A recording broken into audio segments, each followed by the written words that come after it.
Zach from Gravel Bike California, here in Bridgeport, ready to take you around the ghost towns of Mono County. While naturally decaying, Bodie is probably the best example of a ghost town in California that at one point even had over 8,000 people. At the same time, there's gold in them thar hills, as other mining towns happen to sprout up, and because of that, roads connecting as well. So even though we're in one of the quietest parts of the state and we're right up against Nevada, I think we're gonna find California gold. Let's roll.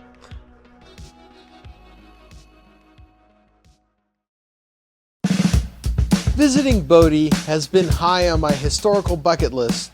Fortunate that it's accommodating for those of us with a cycling problem as well. But the biggest impediment is distance, being an over 6-hour drive from LA and only slightly shorter from the East Bay. Though dealing with high elevation, a consideration too. Our crew comprised of Vic, Bill, and Mammoth Tough Sherpa Dave, as we arrived at Mammoth Lakes the day before for accommodations, biking, and a little altitude acclimation. Our planned route was a half century in the clockwise direction, with Bodie strategically placed. After leaving Bridgeport, this 5-mile ascent to Chemung mine set the tone for the day.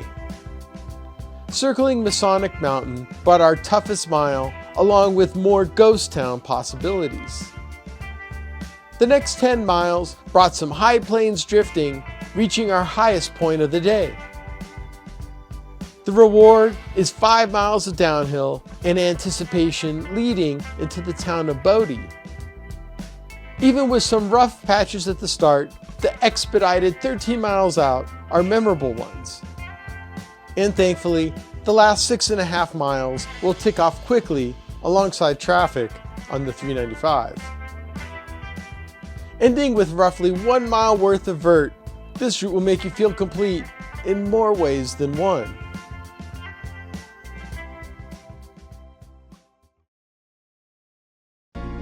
It was an hour drive north to our starting point, where levining was another lodging possibility, and while we could have started on the turnoff to Bodie, we wanted a sense of the conditions along the portion of 395 we'd be riding at the end.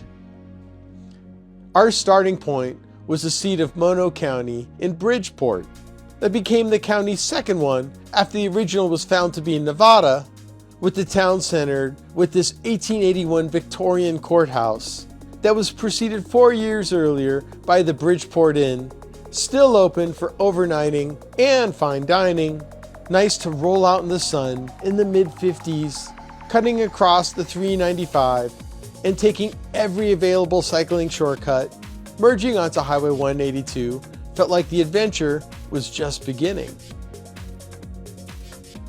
While there were real estate opportunities along the way, they definitely dwindled on these 4 miles, with the deposit from Bridgeport Reservoir paralleling to our left, meaning we could mow down on this flatness, as traffic was almost non-existent on the stretch, with these RV parks the last businesses before the highway crosses into Nevada, which is along the Walker River that once had a toll entrance into California, that made us curious to go further ahead, though we had plenty of historical context coming up on our own. Starting our 5-mile climb on Masonic Road was a bit of a mystery, without much to show on Strava heat maps. But there were signs that this was a well-kept road, as the surface was in surprisingly great shape, and that's without considering how few people live in the county.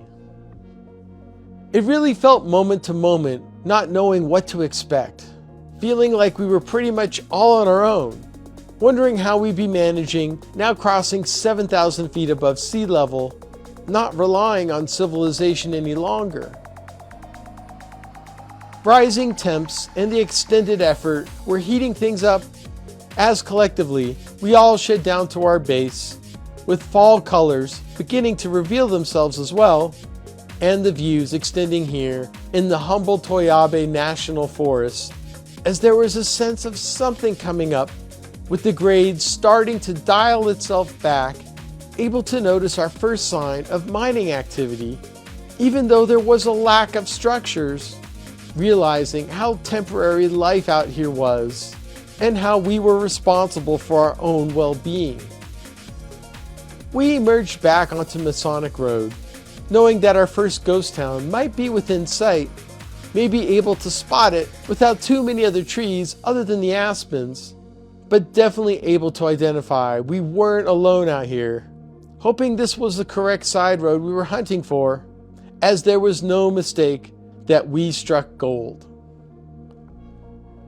There's an amount of romance coming across such a collection of structures, especially comparing them to the industrial from today, but you should keep in mind that Chemung was founded in 1909, as this was an early gold rush era mining that was primarily boots on the ground, with the industrial age playing a larger part, meaning while there was housing and infrastructure involved, a smaller workforce was proportionally needed for operations.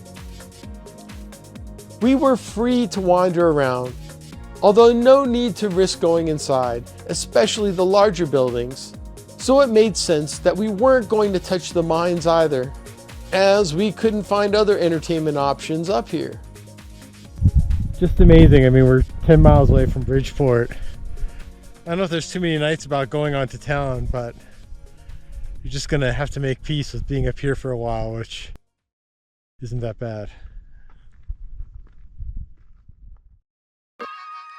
We didn't quite know what to think of this approaching convoy, although they were turning back around the main road as another mystery we'd have to solve without large dashed lines, as for the first time, Nevada taking up most of our scenery, and soon another yearly requirement was checked off, immersed through the unique fall colors of the Eastern Sierra.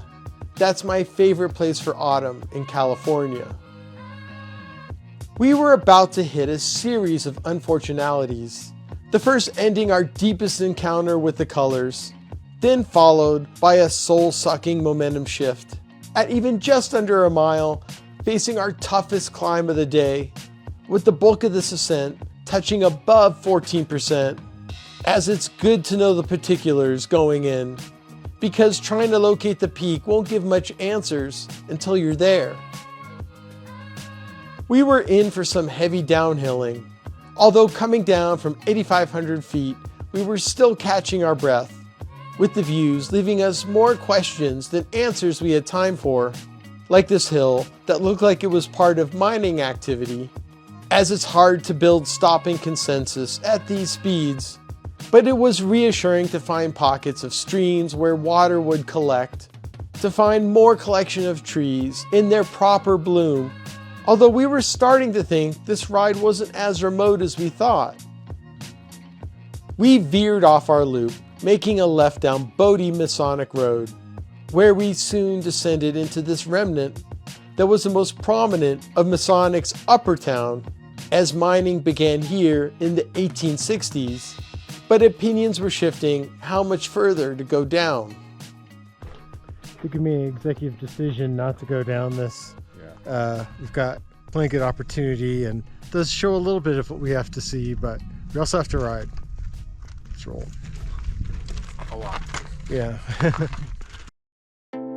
We were running behind schedule, even with allotted sightseeing time, and if we hadn't come off that climb, we would have felt differently about Lower Town, battling this 10% grade, thinking we made the right choice. Continuing on Bodie Masonic from passing this previous junction, this 1.5-mile climb at 7% didn't seem as bothersome, nor were some of the vibrant colors presented to us, as the landscape became more stark, gaining elevation, although I was intrigued by every moment of it, almost like we were on another planet, but Dave was in a hurry to the top to make an inaccurate declaration. That part of the road that curved out. No, look at the line for Nevada. Yeah, right there. See, it goes straight, and look where my dot is. Gravel Bank, Nevada. So Are we in Nevada? Really? Yeah. Where in actuality we were 4 miles away. But who could blame him, as argued border wasn't put to rest until 1980. Our ride operated in broader strokes from this point on, with a 3-mile descent into I don't know where, but we didn't have a problem with the unfamiliarity. As if you remember my earlier note about taking it easy, these great road conditions provided more of a safety net, and navigation was even simple too. We charged into our last multi-mile climb of the day, and it was hard with the scale to tell where these 5 miles would take us. That although modernized, it was remarkable to be riding the same path that initially connected Bodie. As we were approaching Aurora Canyon with a history of its own, that is another over-century-old road that connects back to Bridgeport, and a dirt option to avoid the 395 if you want to climb back up from Bodie. The comforting part about this climb is it averaged only 4%, that we were being drawn to the fantastic colors in front, and I'm sure we never went more than 3 miles without seeing a motorist. But the climb did get pitchy in portions of the second half, as we were nearing the 9,000 foot mark, although this last upfront encounter with the aspens softened the blow, making my eyes smile, if such a thing was possible. I noticed older alignments of Bodie Masonic near the top. I didn't have time for wandering eyes soon after, enjoying the chance to rock it down, even if it was for a minute. Lucky to make this creek crossing without much creek. But while the lengths of our climbs were diminishing, this 3/4 mile effort on the heels of the last was getting to us.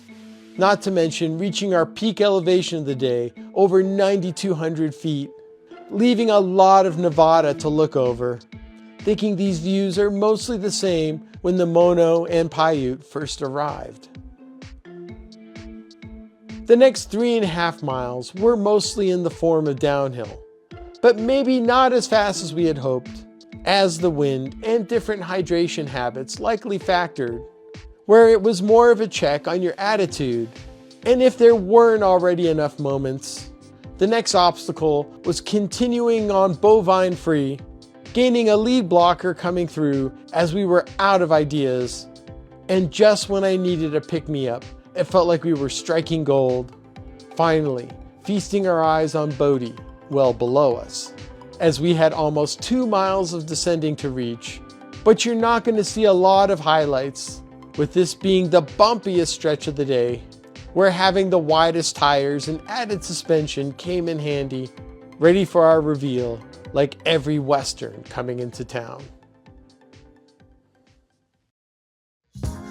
Entering Bodie State Park was more monumental than I had imagined, even though it is now a sliver of its former prominence, with gold discovered by William Bodie in 1859, who died a year later, but starting hitting its boom in the late 1870s, making it one of the largest towns in California at the time, though now less than 10% of the original 2,000 buildings exist, as fires and erosion should trigger your imagination of what had been, with bikes being a useful tool to explore because there's so much you want to investigate, especially knowing the park's mandate to put them in a state of arrested decay. While most ghost towns feel like they knew that they would become ghost towns, you can see far more faith in its permanence here, with its last remaining church, over 140 years old, amazing to share the same acoustics as the many dozens of gatherers once did, as the stamp mill looks like it can still be of use, and the 2-story schoolhouse showing the expanse of the community's needs. The homes are even more relatable reminders, as these could have been the interiors of our great-grandparents' homes, with amenities and routines we should all be familiar with, except now being a part of living history. Bodie started showing signs of decline in 1880, but became more known as a ghost town in the 1910s, with the town emptying out in 1942, except for the caretakers. A must-do is stop inside the museum at the Miners Union, brimming with an amazing collection of relics, giving so much detail to their life that many others didn't have privilege to at the time, accessing a wide array of goods not available to most, going against the larger trend of a miner's lifestyle being more transient while still having a record of it too. Another advantage to riding was the ease of reaching the cemetery, which meant we were the only visitors there during our time, as there's over 150 burials in the area, as there were signs of lives well lived, as well as a number of those cut short. But the historical value here is not as forgotten, with the age of interning former residents coming to a close, having this timeless view back to Bodie like the souls surrounding us. We exited through the main entrance to the state park, as this posse headed west out on Bodie Road, as we'd be easy to be caught by horseback up this pitchy climb, that while we weren't thrilled with the washboard, it was still better than how most tourists entered, so finding the softest lines on the descent was a must. Hitting the pavement signaled our transition onto Highway 270, as this is probably the shortest amount of clips I've used to cover 10 miles, where after a half-mile pitch a mile in, it's full octane the rest of the way, with all of us using the chainring on the far right, as this is what the doctor ordered, really wanting to chop off time without too much of a hassle, clocking in at 6 hours after we started, as this open space looked quite habitable and really not that bad, as this ease of Bodie Road was such a relief, adding confidence we'd make it back in good daylight, although there was one more important turn ahead. There was no time to start like the present on the 395, as there were a lot of quiet patches on these 6.5 miles, although we still kept our heads on a swivel, motivating us to proceed with high speed as we averaged 24 miles per hour, just keeping tempo, enjoying the quaintness of the small resort town named Willow Springs that, oh my god, that truck is huge!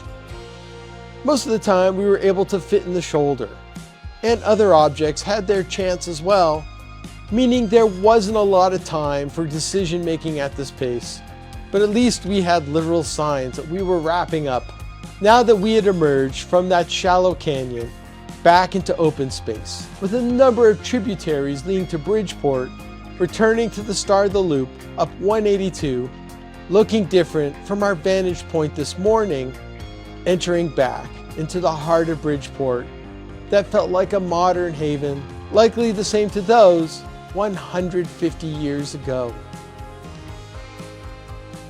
What can I say? I'm impressed. We were out here earlier this month for Mammoth Tough, and even though same region, still a totally different type of riding. Still, it's amazing with all this abandonment up here that you see all the people out there and just so many traces. The riding was a little bit hard, but a lot of bang for the buck, and yeah, it's worth going out of the way. Anyways, you want to support us? Go ahead, hit subscribe, or please go to our shop or leave a comment so we can bring you more from the state of dirt.